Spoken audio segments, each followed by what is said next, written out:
The eviction notice trembled in my hands as I sat on Mark's leather couch. My brother didn't even look up from his phone. He just kept scrolling, that smirk playing at the corner of his mouth like this was all some joke. Maybe if you stopped wasting time on your little assistant jobs, you'd actually be able to pay rent, he said. The words hit me like a slap. I'd come here desperate, hoping family would mean something. My hands shook as I tried to explain about the law firm closing, about the severance that barely covered 2 months of bills. But he just laughed harder. Help yourself, Haley. The room went silent except for the sound of my heart breaking. I gathered my purse, blinking back tears. I just needed help, Mark. His laughter followed me to the door. My name is Haley Brooks, and that was the day I decided I'd never need his help again. That moment sitting on his expensive couch, clutching that pink paper, feeling smaller than I'd ever felt in my 32 years, that was the moment everything changed. I just didn't know how much. 2 weeks earlier, everything had fallen apart in slow motion. The senior partners at Whitman & Associates called an emergency meeting on a Tuesday morning. We all knew something was wrong when they couldn't meet our eyes. Due to unforeseen circumstances, we're closing operations effective immediately. 23 years they'd been in business. Gone in a sentence. I'd worked there for 4 years as a paralegal assistant. It wasn't glamorous, but I was good at it. I organized case files, scheduled depositions, drafted correspondence. My boss, Mrs. Palmer, always said I had a gift for details. Fat lot of good that did me when the firm dissolved. The severance check was insulting. 2 weeks' pay for 4 years of loyalty. It would cover maybe 2 months of rent if I stretched every dollar until it screamed. I sent out 50 resumes that first week. Got 3 automated rejections and 47 silences. That's when the eviction notice came. My landlord was selling the building. Had 30 days. Mark was my last resort. I'd swallowed my pride, practiced my speech, told myself family was supposed to help family. I should have known better. Tessa's couch smelled like lavender detergent and defeat. My best friend since college had opened her door without hesitation when I showed up with 2 suitcases and red eyes. Stay as long as you need, she'd said, pulling me into a hug. But every morning I woke up before dawn, guilt weighing on my chest. I'd fold the blankets, arrange the pillows, try to erase any evidence I was living in her space. I'd make coffee, help her get ready for work at the hospital, then spend my days at the library sending out more resumes. 50 more. 75. 100. The automated rejections kept coming. Overqualified. Underqualified. Position filled. We've decided to move forward with other candidates.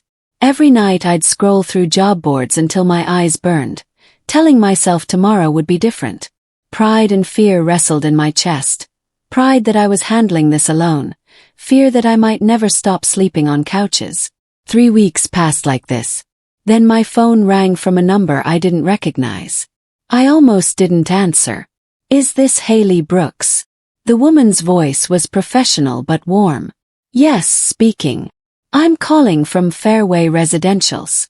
We received your application for the administrative assistant position.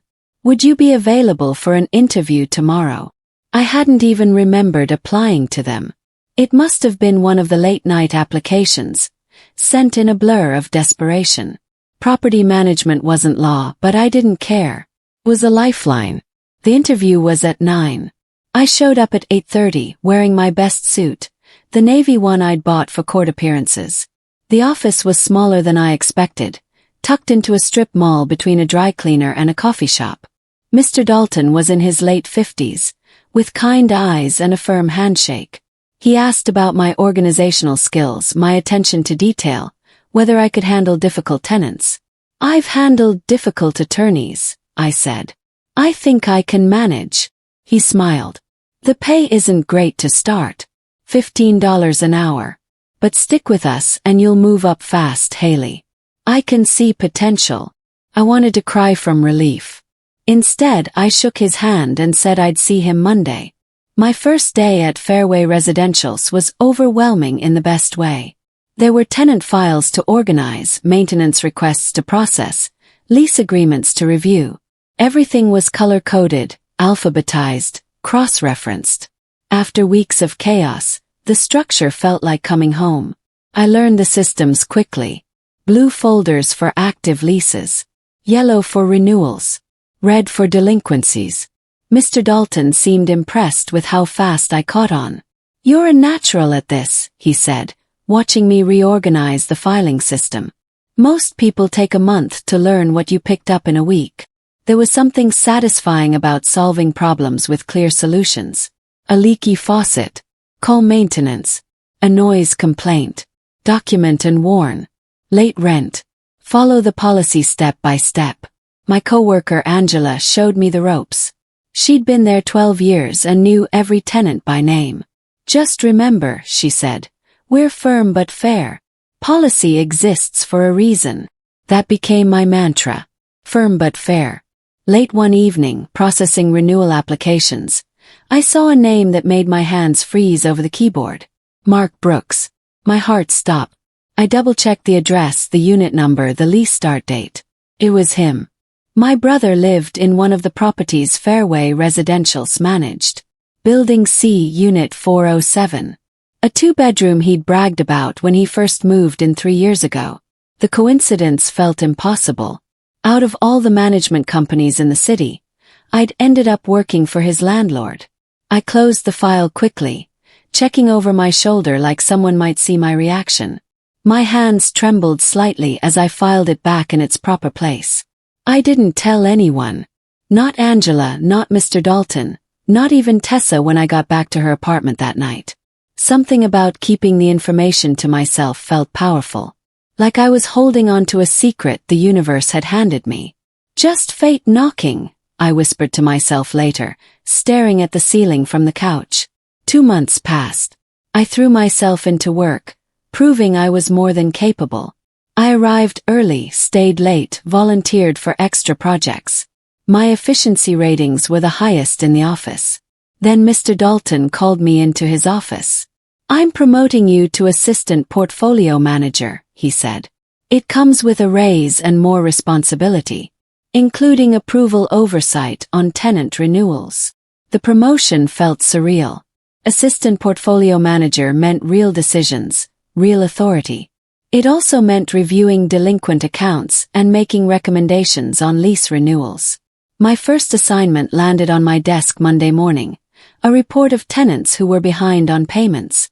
I opened the file with coffee in hand, ready to be professional and efficient. Third name on the list, Mark Brooks.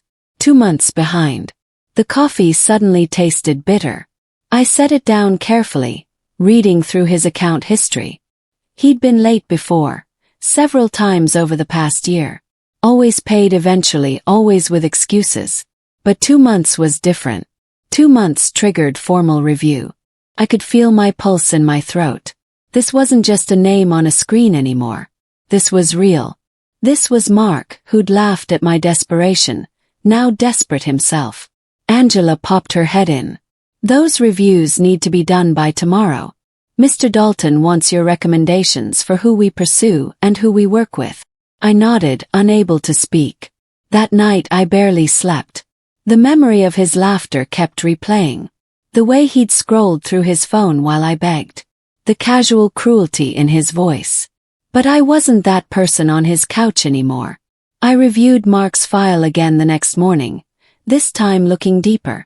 Beyond the late payments, there were issues I'd missed initially. 3 noise complaints from neighbors in the past 6 months. 2 warnings about an unauthorized pet. Evidence of a sublease arrangement that violated his lease terms. Unpaid utility charges that should have been his responsibility. My brother wasn't just late on rent. He was a problem tenant. Something twisted in my chest. Not satisfaction but a strange sadness. This was who he'd become. The golden child who could do no wrong in our mother's eyes, the successful older brother who'd made it, was actually barely holding things together. I remembered him at 25, newly graduated, landing his first sales job. How proud our parents had been. How he'd bought that leather couch I'd sat on, telling everyone he'd made it. but somewhere along the way making it had become faking it. I opened a new document and began typing my recommendation. Professional. Clean. Based purely on policy and tenant history. Tenant has demonstrated pattern of late payments and lease violations. Recommends standard enforcement of delinquency policy. No special considerations. My hands didn't shake as I signed my name. Mr. Dalton reviewed my recommendations without comment, nodding as he flipped through pages. When he reached Mark's file, he paused. This tenant's been with us 3 years, he said. But you're right, the pattern is concerning. We'll proceed with policy enforcement. He signed off on my recommendation. Just like that, Mark's grace period was over. I went back to my desk and continued working through other files. Angela commented on how focused I seemed lately, how nothing rattled me. I just smiled and said I was finding my rhythm. The truth was more complicated. I wasn't being vindictive. I was being fair. Every tenant got the same treatment, the same policies applied equally. That's what fairness meant. No exceptions, not even for family. Especially not for family who'd shown me no grace when I needed it. The following week, an email appeared in the general inbox. Request for lease renewal. Tenant. Mark Brooks, Unit 407. Opened it. Attached was a note from the building manager explaining that Mark had requested renewal consideration. He'd apparently promised to catch up on back rent by next week, and wanted assurance his lease would continue. I forwarded it to Mr. Dalton with a single line. Recommend adherence to policy. Tenant must be current on all payments before renewal consideration. The email went out automatically. A form letter, polite but firm. Your lease renewal is under review. Please note that all outstanding balances must be paid in full before renewal can be approved. You have 14 days to bring your account current. I didn't write it. The system generated it based on my recommendation. But I knew Mark would get it, knew he'd read those words, knew he'd realize his charm and promises hadn't worked. 2 days later, I was filing paperwork when I heard raised voices in the front office. Angela's calm tone trying to de-escalate. A man's voice, angry and familiar. My stomach dropped. I walked to the doorway just as Mark pushed past Angela into the main office. His eyes scanned the room, landing on me. His face went white, then red. You work here, he sputtered. Since when? Kept my voice level. Since I stopped asking for help. He advanced toward my desk, pointing. This is you, isn't it? You're doing this because I wouldn't give you money. This is revenge. Angela moved to intervene, but I held up my hand.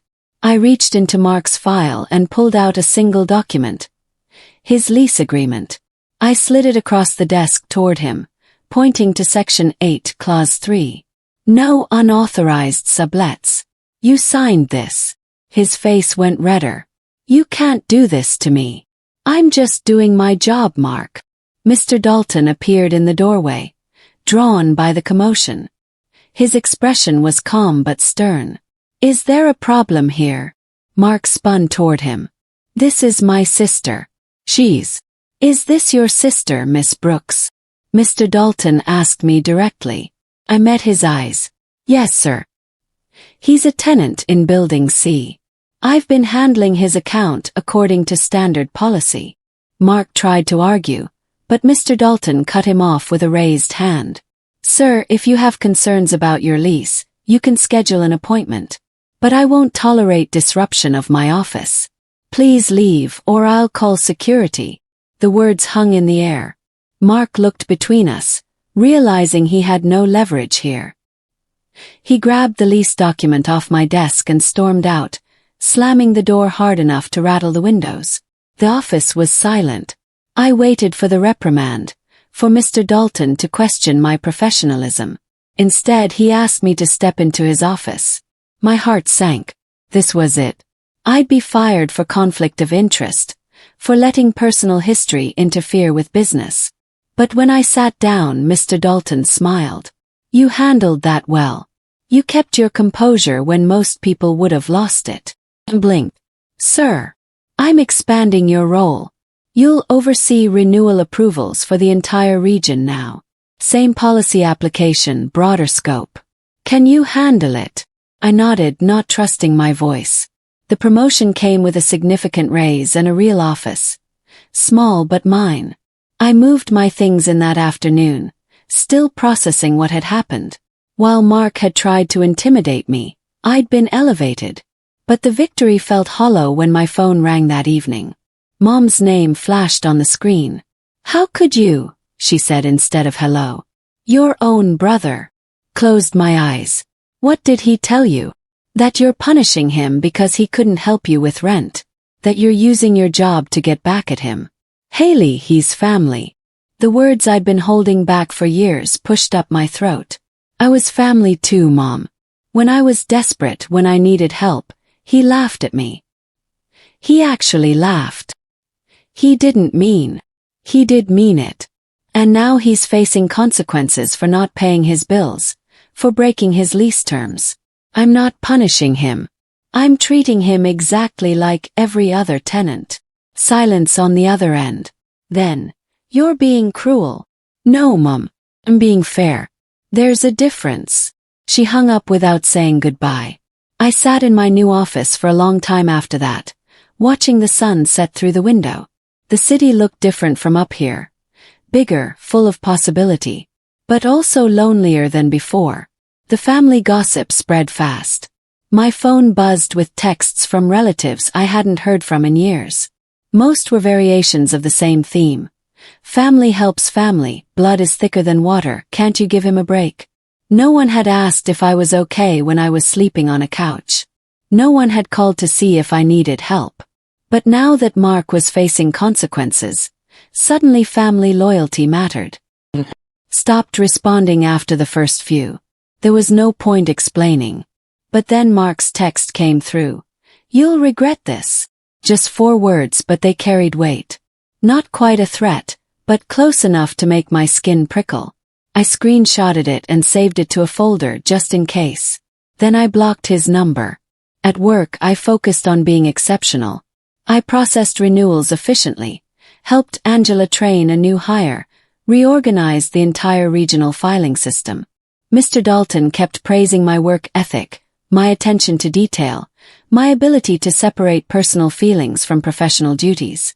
You're exactly what this company needs, he said during my 3-month review. But underneath the success, guilt gnawed at me. Late at night, lying on Tessa's couch, I'd wonder if I was being too harsh. If maybe I should have intervened, pulled strings, given him another chance. Then I'd remember his laughter, and the guilt would fade. Mark's behavior escalated.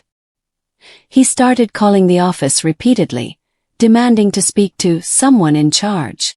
When Angela told him Mr. Dalton was unavailable, he'd launch into tirades about favoritism and discrimination.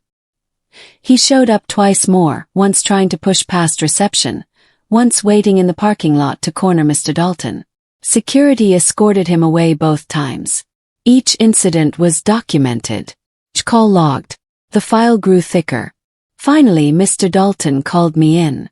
Your brother received a formal tenant behavior violation notice today. 3 instances of harassment toward staff. If he continues, we'll have to involve legal. I nodded, keeping my face neutral. But inside I felt sick. This wasn't how I'd wanted things to go.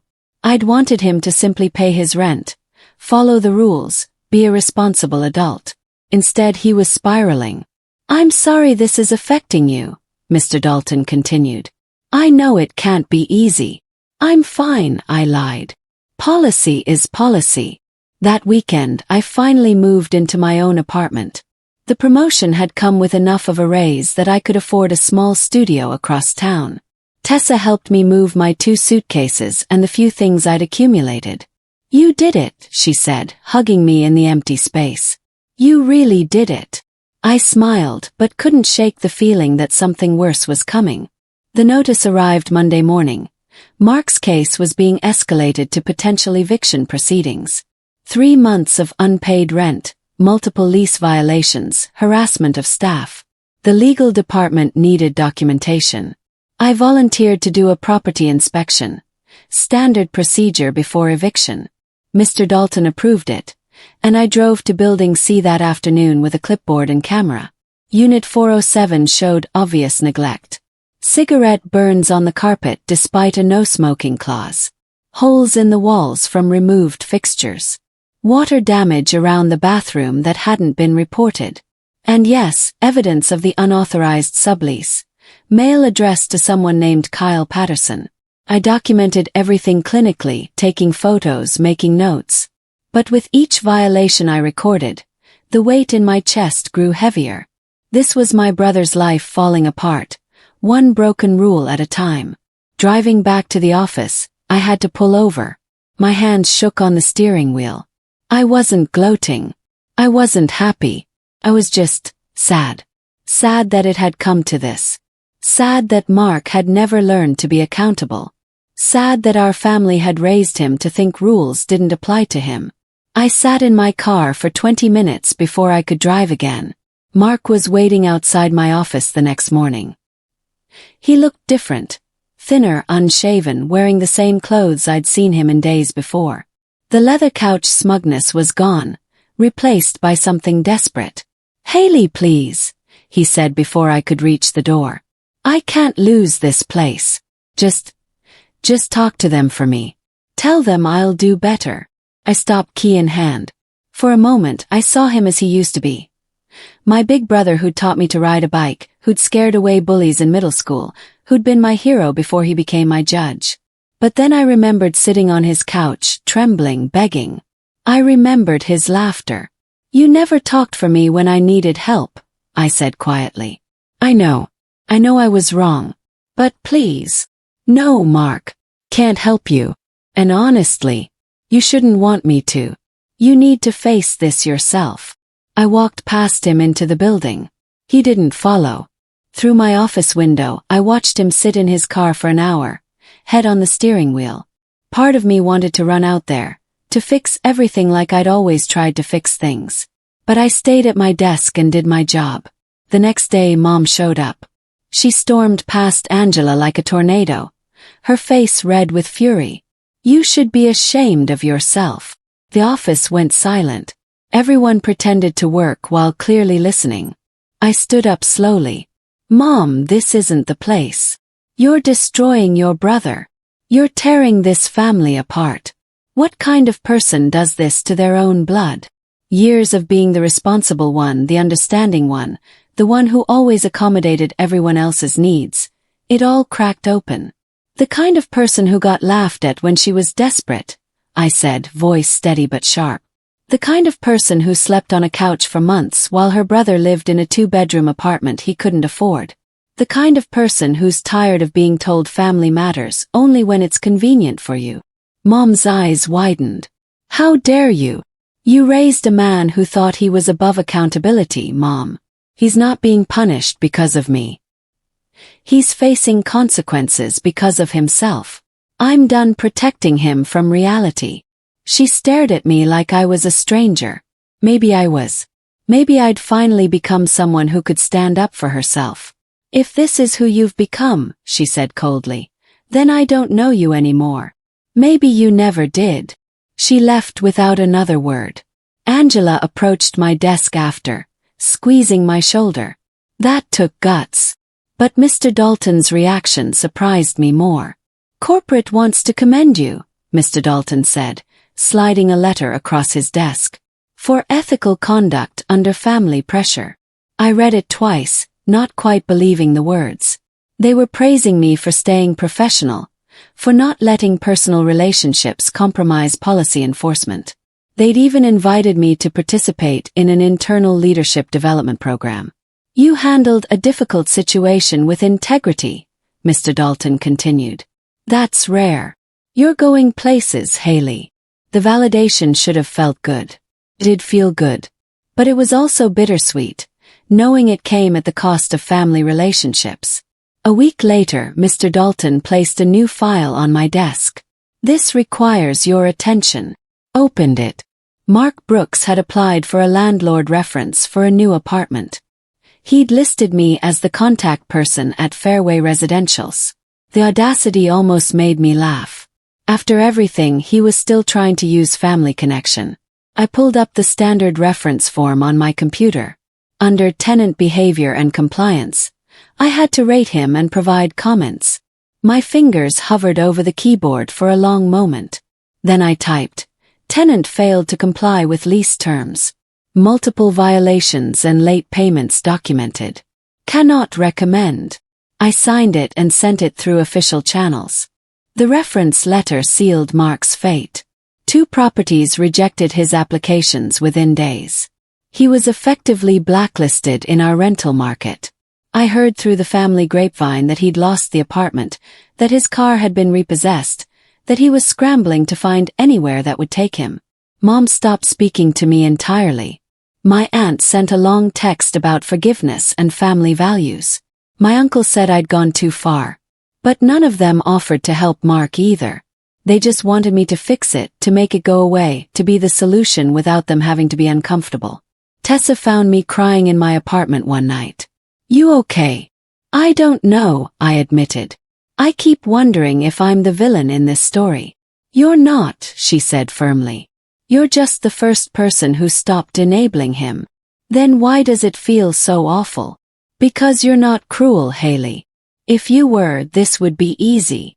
The guilt followed me for weeks. Every time I processed a file, every time I approved a renewal, I wondered if I'd gone too far. If professional fairness had crossed into personal revenge. Until Mr. Dalton called me into his office with news that changed everything. "We're promoting you to Regional Portfolio Manager," Mr. Dalton announced. "Full benefits, significant raise, and equity options. You'll oversee 15 properties." I stared at the offer letter, the numbers blurring. This was real career advancement. The kind of opportunity I'd never imagined when I was sleeping on Tessa's couch. "One of those properties," he continued, "is Building C, where your brother used to live." The irony wasn't lost on me. I'd be managing the building he'd lost. I accepted the position. My first official act was reviewing acquisition paperwork for Building C. The previous management had let standards slip. I implemented new policies, hired better maintenance staff, improved tenant communication. Within 3 months, the building's ratings improved dramatically. Tenants who'd been complaining for years were suddenly happy. The property value increased. I was good at this job. Really good. But Mark's situation continued to deteriorate. He'd moved back to our hometown, living with Mom in her small house. I heard he'd taken a job at a warehouse, making barely above minimum wage. Part of me wanted to reach out to check if he was okay. But I didn't. If I fixed this for him, he'd never truly learn. He'd never become the person he needed to be. Then, 6 months into my new role, an application crossed my desk that made my heart stop. The application was for Unit 201 in Building C. A small 1-bedroom. The name listed was Kevin Patterson, the same person whose mail I'd found in Mark's old apartment. But the employment verification seemed off. I did some digging and found what I suspected. Kevin Patterson was Mark's friend, and Mark was trying to rent under his name. I could have rejected it outright. I had grounds. Misrepresentation on the application alone was enough. Instead, I called the phone number listed. "Kevin Patterson?" I asked when a familiar voice answered. Silence. Then, "Haley." "Hi, Mark." More silence. I could hear him breathing, probably deciding whether to hang up or play it through. "I need a place," he said finally. "Nobody will rent to me. Because you have a history of not following lease terms. I've changed. I've been working, saving money. I just need someone to give me a chance." I closed my eyes, thinking about all the chances he'd refused to give me. But I also thought about the scared man who'd sat in his car outside my office. About the possibility that people could learn, could grow. "Apply under your own name," I said. "With honest employment information and references. If you qualify based on policy, I'll consider it." "Why would you do that?" "Because integrity matters, Mark. Even when it's hard." The honest application came through 2 days later. Mark Brooks, warehouse employee, modest income, accurate rental history including the eviction. I reviewed it like I'd review any application. He didn't meet the income requirements. His salary was barely twice the rent. He had the eviction on his record. His credit score was poor. By policy I should reject it. But policy also allowed for co-signers. And for consideration of extenuating circumstances with proper documentation. I sat at my desk for a long time, staring at the application. Then I did something I'd never done before. I called Mark's employer to verify the reference they'd provided. His supervisor gave a glowing report. Punctual, hardworking, reliable, promoted twice in 6 months. I checked with the property manager about Unit 201. It had been vacant for 3 months, longer than usual. We'd reduced the rent twice trying to fill it. I drafted a conditional approval. Mark could have the apartment with a co-signer, a double security deposit, and a 6-month probationary period where any late payment would trigger immediate review. Before I could second-guess myself, I signed it. The approval went out that afternoon. Mark's response came via email, not phone. "Thank you. I won't let you down." Just 6 words, but they carried more weight than any of his previous promises. He moved in 3 weeks later. I didn't attend the move-in inspection. That would have been too much. But I asked the property manager to report any issues. The reports were positive. Mark paid on time. He was quiet. He kept the unit clean. He even volunteered to help an elderly neighbor carry groceries. "Model tenant," the property manager said during our monthly review. Whatever he went through must have taught him something.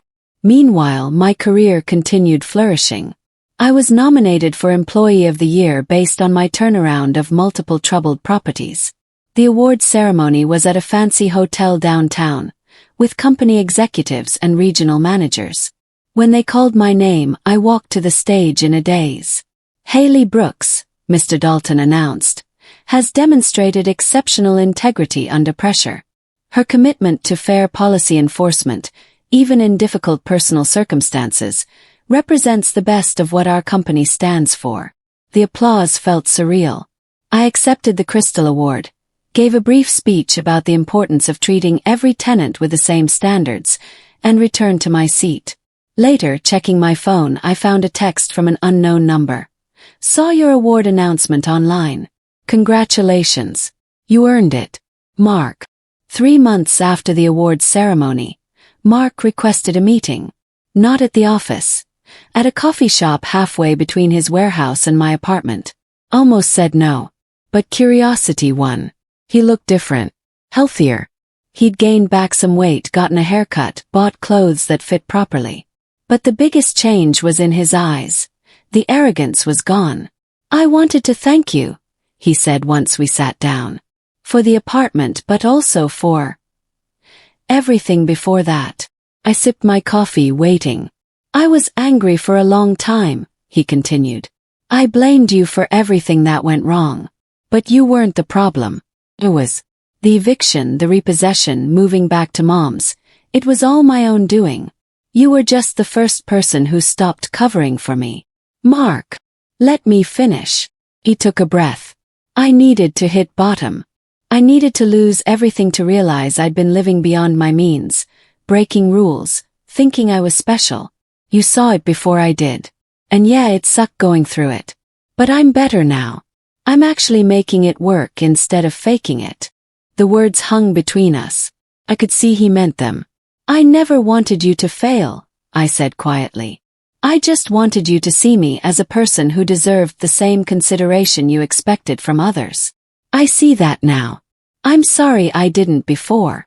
A year later, I walked through Building C for a routine inspection. It was my favorite property now. The turnaround had been remarkable.